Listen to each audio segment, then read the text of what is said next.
Hey, Decathlon Gamer, and welcome back to FM24 Youth Factory. This is episode 31. We could spend a whole lot of time. We could spend an entire episode going through the process that we're now going to find ourselves in. We don't need to spend an entire episode on it. You're going to get a very truncated version of it. Let me give you a couple teasers of the thought process initially on where we're headed with this project. This project being financial fair play. FFP rules come into effect as we enter the league, and we're $1.5 million over our acceptable salary levels. We're a couple days away from, or a day or so away from, a bunch of contracts expiring and being gone, but none of them are making substantial money. Jonathan Healy at $24K is the biggest contract among those that are expiring and heading out soon. So there's going to be at least a little bit of relief with the expiring contracts, but not much. We're going to have to do something about that $1.5 million excess that we have in terms of what we can spend, because we have, well, really it's 5 players that are making mega cash.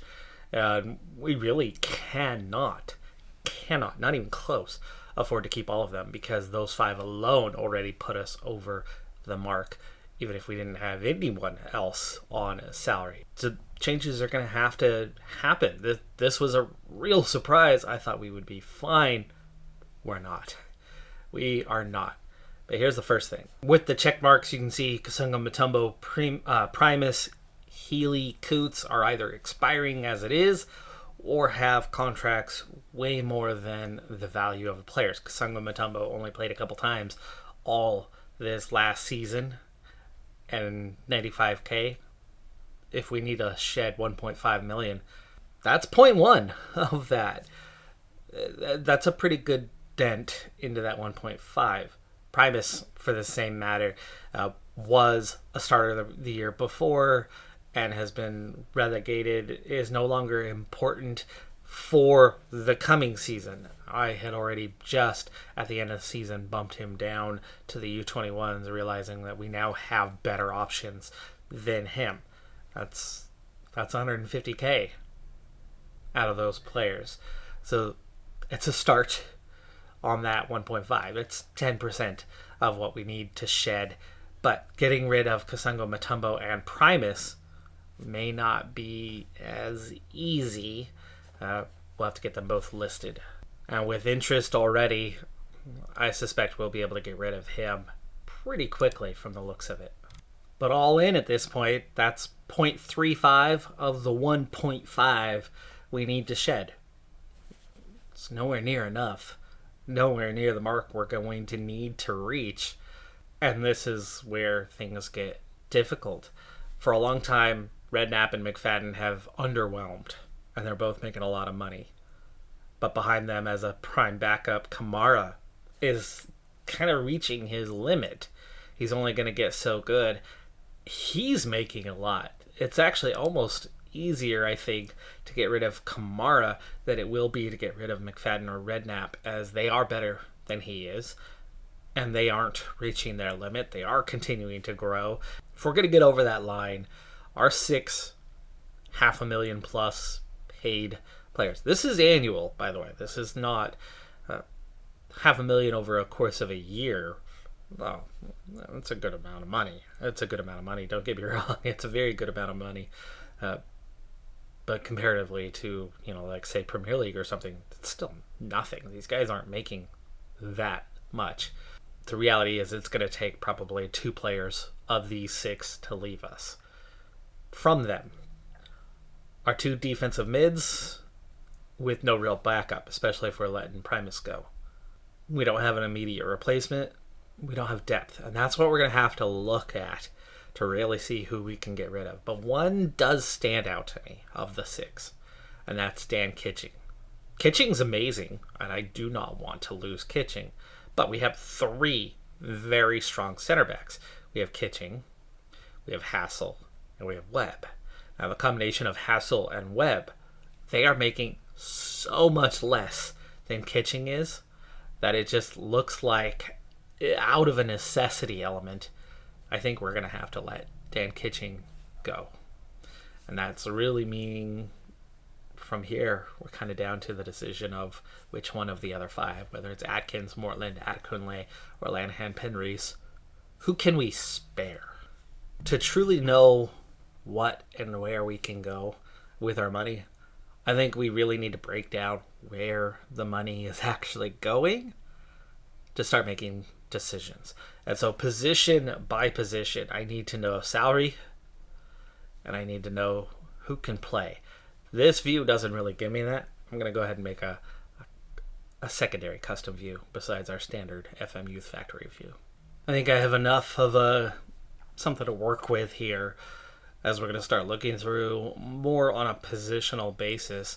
But financial fair play contribution, some players are exempt due to age, even though they're making a certain amount. So not everybody's going to fall under that window. And some of the guys I've already listed, for all I know, are under that window as it is and may not even help us if we eliminate them.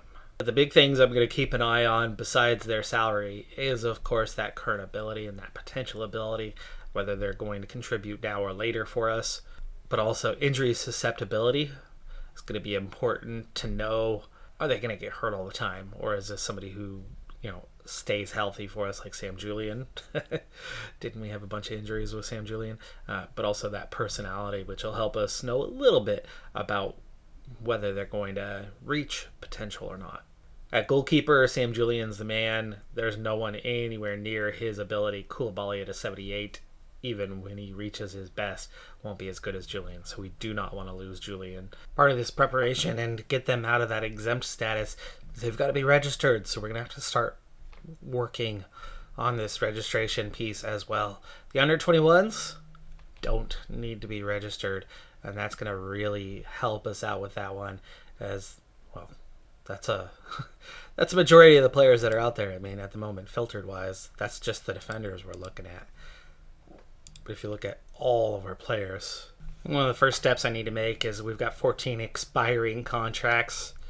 Let's let those roll over, get into the next day, have those guys out of the picture.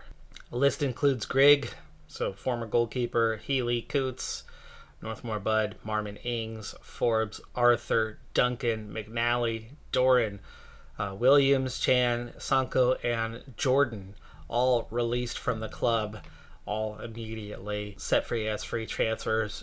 Few of those guys did have some pretty significant time with the senior squad at one point or another. Grigg, most notably, as our awful starter/backup goalkeeper for a number of years. One key addition to the screen I was looking at here is age. Age is going to be one of those key factors. Under 21s do not need to be registered, therefore are not going to count against us for FFP. Right now, nobody does because no one is registered. Will they be exempt if I register them while they're under 21? Or do we just don't bother with that part? First wave of players to select, the ones that have to be registered because they're over 21 in order to be there, even if we might turn around and let them go. There's 9 of those players. After that, we're looking at, we still have to register minimum 15. So with the release of those 14 players, we now are showing 1.44 million over.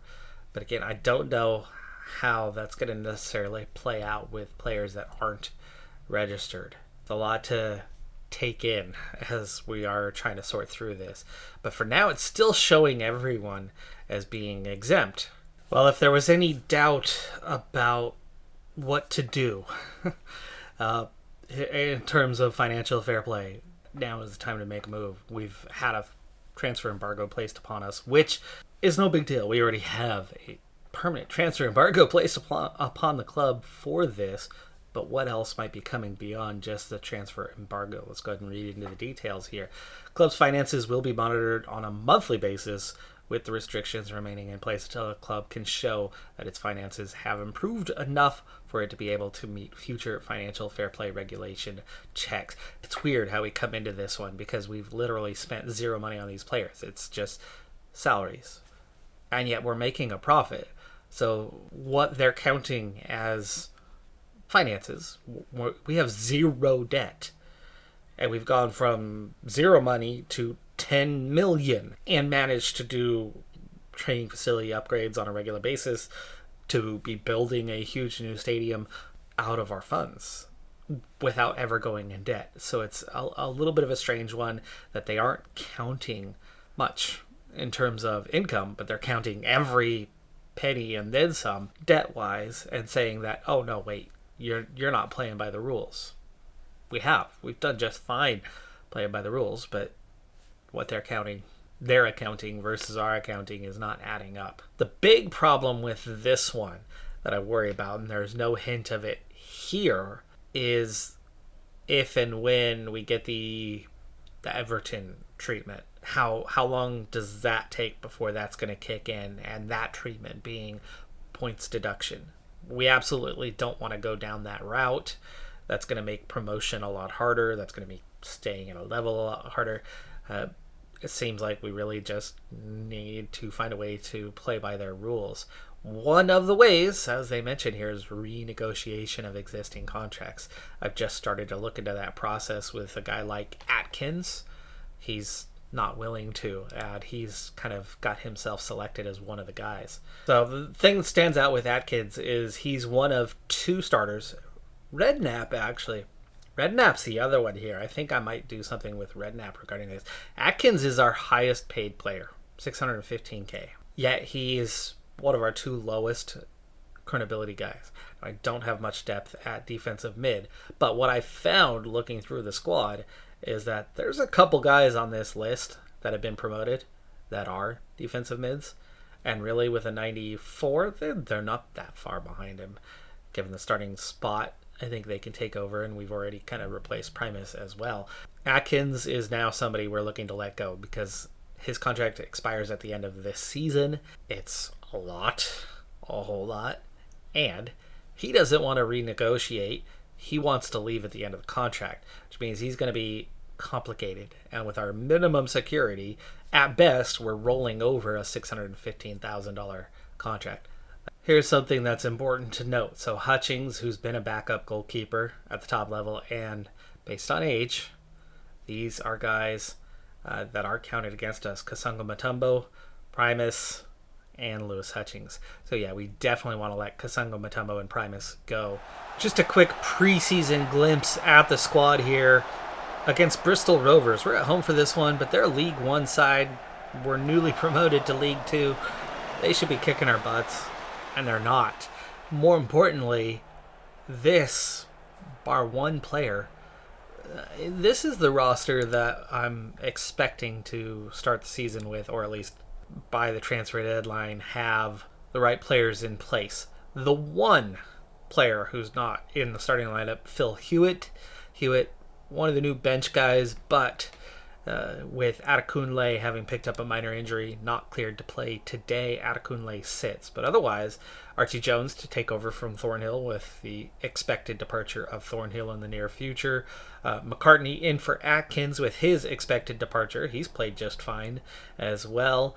Chris Webb in for Kitching with his expected departure. And a couple changes as a result. Hassel moves into the ball-playing defender spot, with Chris Webb taking on Hassel's role as just a standard central defender, and then also a swap of Mortland becoming the ball-winning midfielder and McCartney becoming the standard defensive mid in those swaps. So trying to get these guys starting to get used to playing with one another. And we were very much the more likely to score. It's 0-0 here at halftime, but I'm going to start making substitutions, so I will not continue coverage into the second half with a different squad coming out from there. But I'm encouraged by how they just played against a League One side. It's first preseason match. They might not necessarily be playing with all their best players either, and technically we're not, but this is kind of that first look at that squad, and pretty decent performance, and Phil Hewitt showing that he belongs here as well, as he had the best performance. But we put ball off crossbar and had a couple decent looks in that first half. Not bad as we go forward, but can I start to clear these guys out? We've already gone forward nearly 2 weeks with no offers for the guys we're trying to part ways with. We're getting plenty of offers for guys we have no interest in selling. Can we start getting offers for the other group? A new FM24 feature has to do with the transfer room and intermediaries to help sell players. As I've transitioned into this series from FM23 straight into FM24, and with the uniqueness of the setup, it's not something I've gotten into at all yet, so I'm curious to see how this is going to work out. But we're going to start with transfer room to try to get him out there. Right now, there's zero interest for Kasanga Mutombo.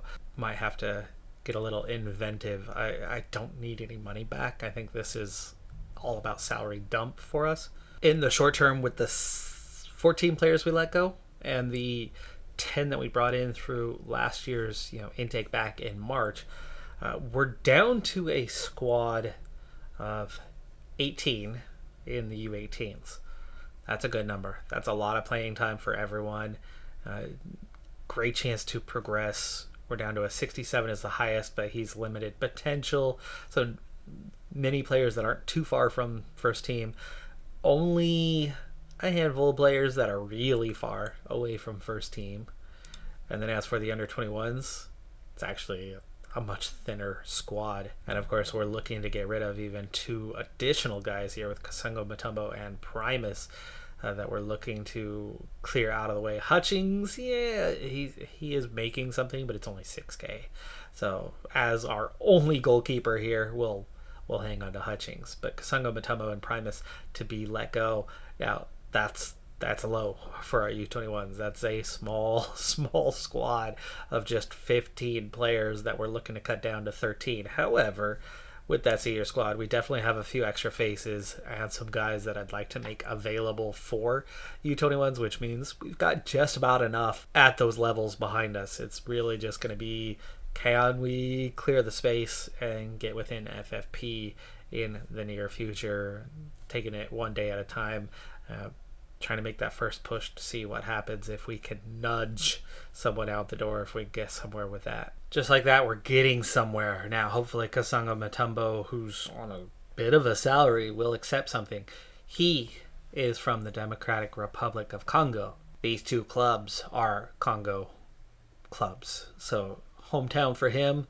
They want to bring in the guy who just scored his first career goal for Congo just a week ago.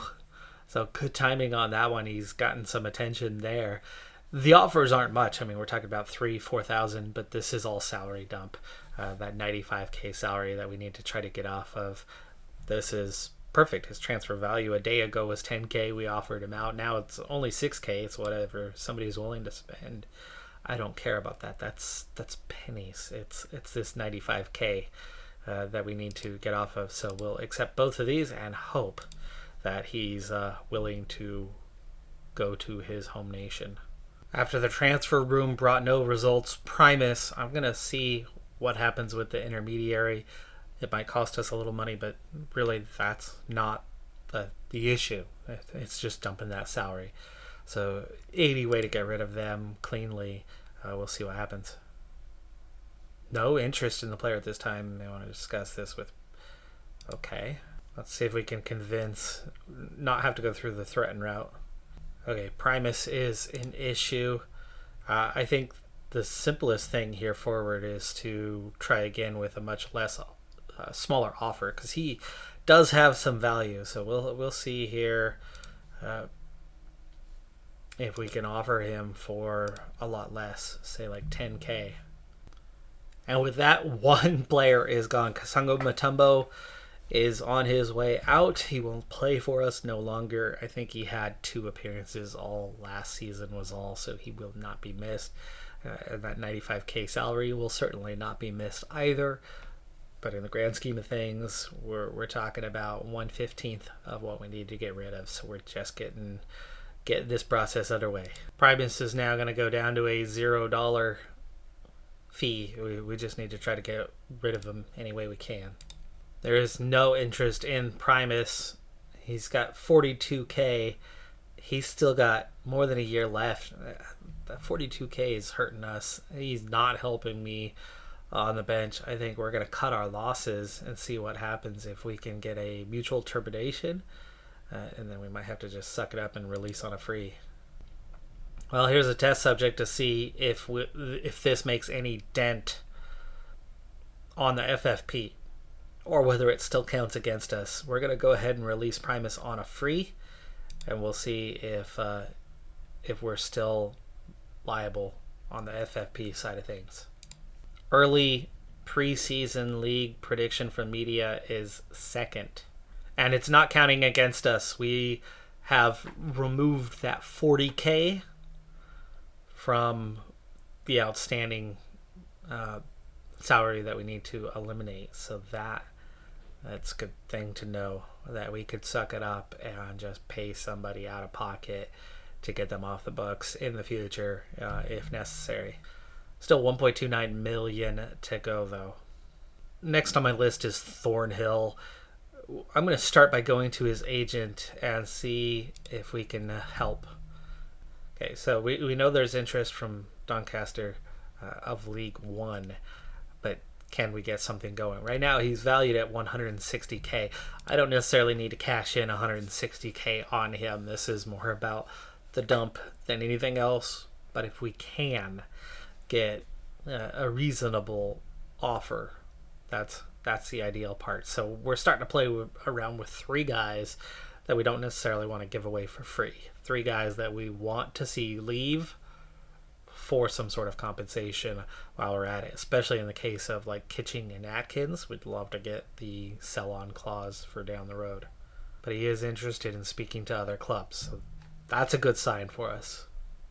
Other odds makers have us not second, but first in the league at evens for promotion, with Crawley, York, Swindon Town as the other favorites. Of course, League 2 is a much easier league to get out of, with 3 automatic promotion spots and a promotion playoff for a 4th team. Not as hard to get in there, but a much more competitive league. Starting to use the transfer room to try to get something going for Thornhill, and it is getting something going. We went from no interest to a lot of teams are definitely taking a look at him.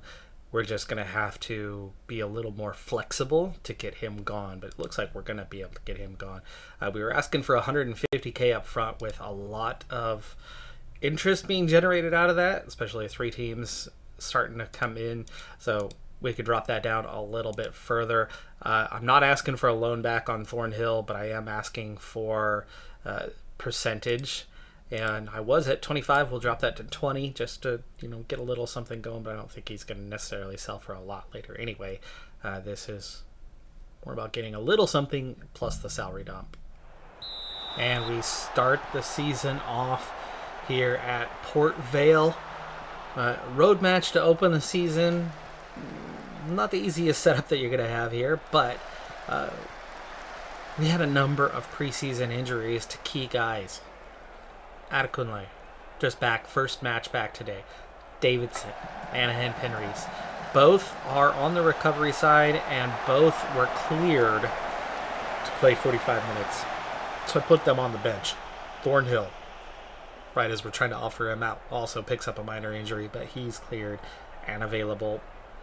And so there's a number of players on the bench mostly that were iffy, but cleared. So we've got our strongest bench I think we've ever had today, with a lot of guys that we're expecting to lose, but we did give starts to a couple anyway, like Atkins has been given the start today, and Port Vale picked up the first goal. So we, for the first time in quite a few seasons, are not the first ones to get on the scoreboard, but our opponent in Port Vale is. Savage had been in an offside position, but got back onside just in time. Hassel plays Savage instead. The ball trickles through, and Lundstrom gets on the end of it and scores.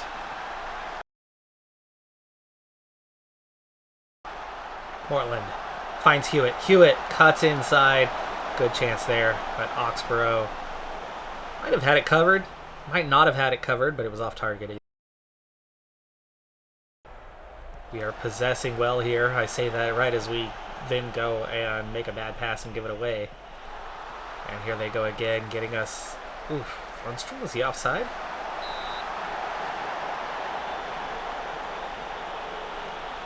Either way, it's a corner kick. They are outnumbering us by 1 in the final third. Otherwise, we are controlling this match. But they're getting an extra player forward, and we're not covering it very well. 4-3 on the shots. XG is about identical. We're very much in this game, but trailing 1-0. And not looking overly threatening at the moment, though we definitely went close on Hewitt's chance. Wilkinson gives that one away.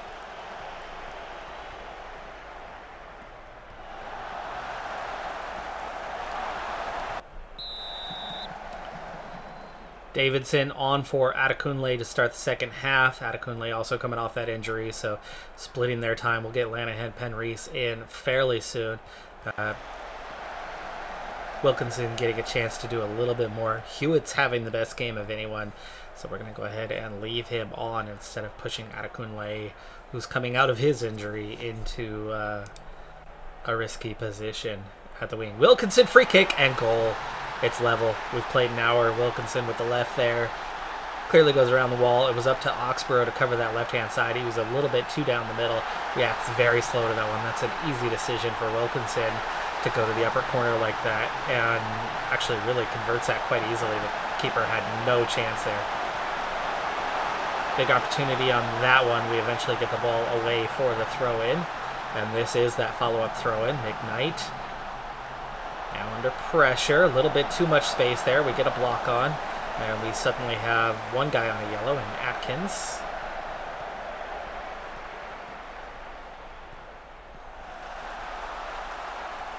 And we force them back, but we have not recovered possession yet. On they go. Long ball over the top for Lundstrom. He misses that so wide, it goes out for a throw-in. Okay, we've played 70. By the way, we are now at League 2, where you do get the 5 subs. Big difference for having that option. Definitely reason to have those extra players like we do up here. And those, we have 4 more we can make. We want to get Lanahan Penreese in for now. Wilkinson did get a goal and is now having a good game, but it's still an upgrade to get Lanahan Penreese. Plus, we want to help his recovery. Jones is just okay and tired, so we'll go ahead and bring on Thornhill. Could help him with his case to get sold anyway. Atkins on a yellow. Let's go ahead and bring on McCartney. And that is 4 of 5 subs used. We'll save the other one just in case of injury. Hewitt, Thornhill. Oh, he goes backwards with it. But we score anyway. We were about to go attacking. We do not have to now. Let's go ahead and time waste and play for set pieces. Go ahead and drop down that line. So Lanahan Penreese is going to step up. Nice little set piece there for Hewitt, and then finds Thornhill going the opposite way, but instead of flashing it back across or taking the shot, Hassel's shot goes off pickup. He was going far post. It ends up going near post. Nothing the keeper could do. And really, we gave very clear instructions about rolling it out or playing it short. And then we go and turn it right over, and then turn it over again, and Webb's going to get a red card? For what? High studs? Was that high studs? Did he really catch him? It looked like he was a split second late, nothing more. Foul, yes, but even a yellow seemed like it would be harsh there. Okay, well, that's going to change things. We do have a defensive presence in someone, don't we? McCartney could play right back. Redknapp could play center back. Okay, so McCartney's going to drop. Thornhill, we already know, can play. And I'll switch with Moreland. Moreland's going to be better in that role. Hewitt, can he drop down? No. Lanahan Penreese, can he drop down? No. Subsequent free kick, 89th minute, into the box. Partial clearance. Julian's going to grab that out of the air as it's redirected towards him.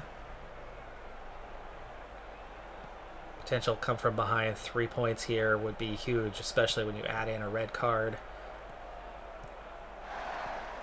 Pitching still around for now. Oh, you bad giveaway by the rookie. No, that was Davidson who gave that one away, wasn't it? And it's level. It's level. It took them less than a minute of having a man advantage to get a goal. McFadden misses the ball. Boatswain pounces on it. We don't close him out. Poor defense. Another free kick. A couple minutes later. That one just wide. Julian, not sure he would have saved that. And Henry Davidson. Without that attacking midfielder, there's a big hole all the way back to the keeper. And Henry's cannot win that one. And that's the game. Red card felt harsh.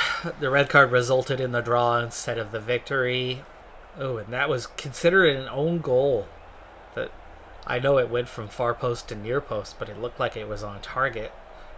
So that's harsh as well. We get hit really hard in the last few minutes of that game from our goals credited as an own goal when it looked like it was on target, and then we get a straight red on something that looked like yellow would have been fine.